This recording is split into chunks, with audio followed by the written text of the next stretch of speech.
Hello friends, welcome to my YouTube channel test to learn. आज की इस video का हमारा टॉपिक है uniform electric field and non uniform electric field, जिसमें हम देखेंगे और समझेंगे कि इलेक्ट्रिक फील्ड जो होती है उसे हम यूनिफॉर्म कब कह सकते हैं और नॉन यूनिफॉर्म कब कह सकते हैं। साथ ही साथ हम डाई इलेक्ट्रिक कांस्टेंट की डेरिवेशन भी करेंगे in the form of electric field intensity. Electric field intensity की फॉर्म में जो डाइलेक्ट्रिक कांस्टेंट की जो डेफिनेशन है वो किस तरह से मोल्ड हो जाती है, हम उसके बारे में भी पढ़ेंगे। तो आइए हम शुरू करते हैं अपने टॉपिक के बारे में, यूनिफॉर्म इलेक्ट्रिक फील्ड। अब इसकी डेफिनेशन क्या है? यूनिफॉर्म इलेक्ट्रिक फील्ड हम किसे कहते हैं जिसकी मैग्नीट्यूड और डायरेक्शन दोनों ही क्या हो, सेम हो, कांस्टेंट हो, तब उसे हम क्या कह सकते हैं, यूनिफॉर्म इलेक्ट्रिक फील्ड। अब जैसे आप यहाँ पे ये डायग्राम देख रहे हैं, इसमें आप देखेंगे इन दोनों के बीच का जो गैप है और इन दोनों की जो लेंथ है और जो डायरेक्शन है, सब चीज़ें ही क्या हैं, सेम है इन चारों लाइंस में। और ये क्या है, इलेक्ट्रिक फील्ड लाइंस हैं। इसका हम ये कह सकते हैं कि इनका मैग्नीट्यूड भी सेम है, डायरेक्शन भी सेम है। मींस क्या है, वो सारी चीज़ें क्या हैं, कांस्टेंट है। कांस्टेंट है तो हम ये कह सकते हैं कि ये जो इलेक्ट्रिक फील्ड लाइंस हैं ये क्या है, कौन सा बिहेवियर शो कर रही हैं, यूनिफॉर्म इलेक्ट्रिक फील्ड का बिहेवियर शो कर रही हैं। बात करते हैं non uniform electric field. Non uniform electric field की डेफिनेशन में क्या आ जाएगा, जिसका मैग्नीट्यूड या फिर डायरेक्शन, इन दोनों में से अगर कोई भी चीज़ कांस्टेंट ना हो या दोनों ही चीज़ कांस्टेंट ना हो तो उसे हम कहते हैं नॉन यूनिफॉर्म इलेक्ट्रिक फील्ड। अब इस फर्स्ट डायग्राम में देखें, इसमें क्या है, मैग्नीट्यूड क्या है, कोई छोटा है कोई बड़ा है, तो हम ये कह सकते हैं मैग्नीट्यूड तो अलग है पर डायरेक्शन सेम है। पर मैंने आपको डेफिनेशन में पहले ही बता दिया कि या तो क्या हो, या यूनिफॉर्म के लिए क्या होना चाहिए, दोनों चीज़ें ही कांस्टेंट होनी चाहिए। अगर उनमें से एक चीज़ भी कांस्टेंट नहीं है तो हम उसे यूनिफॉर्म नहीं कहेंगे, क्या कहेंगे, नॉन यूनिफॉर्म इलेक्ट्रिक फील्ड। यहाँ भी वही हो रहा है, मैग्नीट्यूड तो चेंज हो रहा है, मैग्नीट्यूड कांस्टेंट नहीं है, इसीलिए हम इस तरह की इलेक्ट्रिक फील्ड लाइंस को क्या कहेंगे, नॉन यूनिफॉर्म इलेक्ट्रिक फील्ड। अब यहाँ क्या हो रहा है, हर एक की हर बार डायरेक्शन चेंज हुई जा रही है। मैग्नीट्यूड चाहे कांस्टेंट है कि उन दोनों के बीच का जो गैप है वो क्या है, सेम आ रहा है, मैग्नीट्यूड सेम है, पर डायरेक्शन हर बार चेंज हुई जा रही है। इसलिए इस तरह की भी फील्ड को हम क्या कहेंगे, नॉन यूनिफॉर्म फील्ड। उसी तरह सेम ये थर्ड फिगर है, इसमें अगर हम देखेंगे कि एक तो इस तरह आ गई, दूसरे का जो मैग्नीट्यूड है वो इस तरह है, तीसरे का और अलग है, टेढ़ा मेढ़ा कर दें। इसमें क्या है, मैग्नीट्यूड भी चेंज हो रहा है और डायरेक्शन भी चेंज हो रहा है, दोनों चीज़ें ही चेंज हो रही हैं। तो इस तरह का अगर कोई भी हमें इलेक्ट्रिक फील्ड दिखे, इलेक्ट्रिक फील्ड लाइन दिखे, तो हम उन सब को क्या कहेंगे, नॉन यूनिफॉर्म इलेक्ट्रिक फील्ड। उन सब वो सब किस कैटेगरी में आएंगे, नॉन यूनिफॉर्म इलेक्ट्रिक फील्ड की कैटेगरी में आएंगे। तो यूनिफॉर्म में क्या था, मैग्नीट्यूड और डायरेक्शन दोनों क्या होनी चाहिए थी, कांस्टेंट होनी चाहिए थी।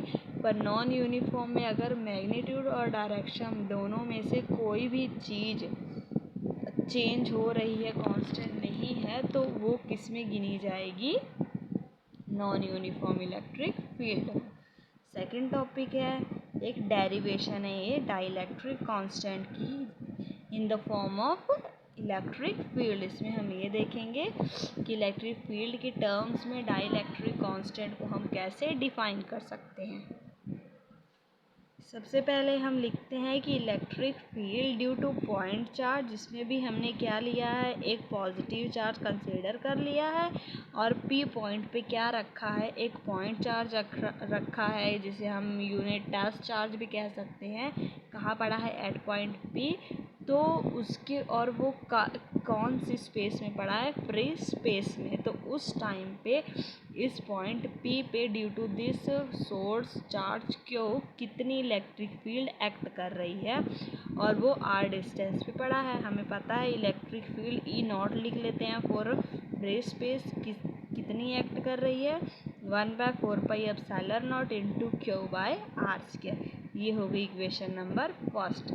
सेकंड हम क्या देखेंगे कि इसी पॉइंट P चार्ज को हम कहाँ रख देंगे, मीडियम में कंसीडर करेंगे। तब हम देखेंगे कि उसके ऊपर कितनी इलेक्ट्रिक फील्ड एक्ट कर रही है due to point charge at P when charge are placed at medium. जब वो मीडियम है, मीडियम के लिए हम इलेक्ट्रिक फील्ड को क्या ले लेते हैं, EM, वो किसके इक्वल आ जाएगा 1/4πε इंटू Q/r²। ये हो गया हमारे पास इक्वेशन नंबर 2। यहाँ पे जो एप्सिलॉन नॉट लिया है ये क्या है, परमिटिविटी इन फ्री स्पेस, और इधर जो एप्सिलॉन है ये क्या है, परमिटिविटी इन मीडियम। ये हो गई। अब हम क्या करेंगे, इन दोनों इक्वेशंस को क्या करते हैं, डिवाइड कराते हैं। Divide equation 1 by equation 2। Equation 1 क्या था, E0, इक्वेशन 2 क्या है, EM। इन दोनों को जब हमने डिवाइड कराया तो हम क्या देख रहे हैं, 1/4π दोनों से कैंसिल होगा, Q/r² भी दोनों से कैंसिल हो गया। ऊपर क्या रह जाएगा 1/ε0, नीचे क्या रह जाएगा 1/ε। और हमें पता है हम इसे ऐसे लिखते हैं, ऊपर वाले को इसके साथ मल्टीप्लाई कर दिया, नीचे वाले को इसके साथ मल्टीप्लाई कर दिया। तो क्या देखेंगे, एप्सिलॉन क्या चला जाएगा, ऊपर चला जाएगा, और एप्सिलॉन नॉट कहाँ चला जाएगा, नीचे आ जाएगा। और हमें पता है एप्सिलॉन बाय एप्सिलॉन आर क्या होता है, एप्सिलॉन बाय एप्सिलॉन नॉट क्या होता है, एप्सिलॉन आर क्या होता है, रिलेटिव परमिटिविटी। रिलेटिव परमिटिविटी ये है तो आखिर एक कांस्टेंट, इसीलिए हमने इसे क्या लिख लिया, K। तो फिर K क्या है, K को हम इस तरह बोल लेते हैं कि जो K होता है वो है डाई इलेक्ट्रिक कांस्टेंट।